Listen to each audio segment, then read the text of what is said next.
Rotation का एक शानदार क्वेश्चन फिगर आपको दिख रहा है। फिगर में क्या है कि एक रॉड है जो इस पॉइंट के अबाउट घूम सकता है, जैसे ऐसे this rod can move like this, इस पॉइंट इसके अबाउट घूम सकता है ये रॉड, और उसके इस एंड को हमने एक स्ट्रिंग से बांध रखा है, एक रस्सी से बांध रखा है, बहुत पतली रस्सी से।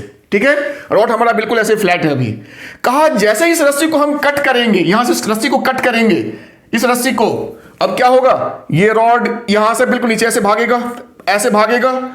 तो कहता है इसका जो इनिशियल एंगुलर एक्सेलरेशन अल्फा होगा वो अल्फा कितना होगा ये आपको बताना है। ये था आपका क्वेश्चन।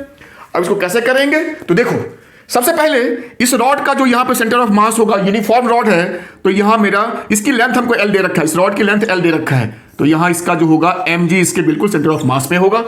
तो अगर इस पॉइंट को मैं मानूं हिंज, तो टॉर्क जो है वो इस लेंथ के अबाउट लगेगा।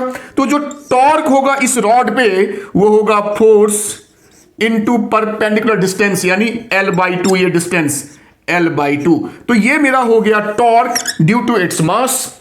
अब रोटेशन में जाते हैं। जो टॉर्क होता है उसका फॉर्मूला होता है I इंटू अल्फा। मैं पूरा बेसिक समझाऊंगा, आप इसको ध्यान सुनना कि कुछ बच्चों को सपोज ये नहीं याद हो या नहीं पता हो तो समझो।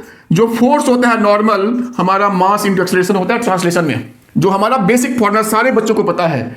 कहा रोटेशन में कुछ नहीं करना होता है, जितने फॉर्मूला हमारे ट्रांसलेशन के हैं पुराने फॉर्मूला, सबका रोटेशनल जो उसका एनालॉग है उसको हम यूज करते हैं। फोर्स की जगह पे टॉर्क, फोर्स तो रोटेशनल फोर्स, मास तो मास की जगह पे इनर्शिया आई हो जाती, मोमेंट ऑफ इनर्शिया को हम रिप्लेस करते हैं, मास को रिप्लेस करते हैं मोमेंट ऑफ इनर्शिया से। और ये मेरा नॉर्मल एक्सेलरेशन है, यानी लीनियर एक्सेलरेशन, इसको हम करते हैं एंगुलर एक्सेलरेशन अल्फा से।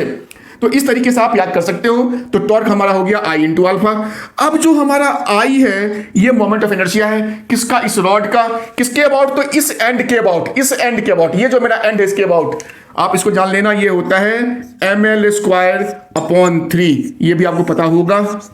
अब इसमें कुछ भी नहीं बचा, हम क्या करेंगे, टॉर्क का हमारा एक फॉर्मूला ये और ये दोनों को इक्वेट करेंगे तो हमारा काम हो जाएगा। तो लिखेंगे I alpha equals to mgl/2। तो अल्फा मेरा हो गया, यहां पे मेरा आ जाएगा फिर से मेरा I इनर्शिया, और इनर्शिया मेरा होता है ml²/3। तो लिखो यहां पे ml²/3, तो 3 को लेकर चले जाओ ऊपर। अब देखो m कट हो गया, m कट हो गया, एक l गया यहां से, तो फाइनली मेरा बचा 3g नीचे बचा 2 इंटू l, और यही आपका आंसर